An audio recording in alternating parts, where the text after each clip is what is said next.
says here, next, use the for each method to loop through the animation data array. For the for each method's callback function, pass in object or obj as a parameter, but leave the body of the callback function empty for now.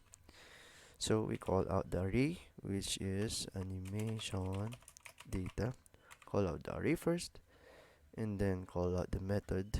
In our case, it's called for each.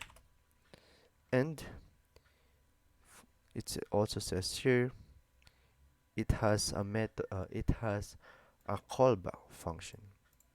So we create a callback function like this, and then leave the body callback empty for now. Okay, that's empty, but the parameter, let it be object, which is obj.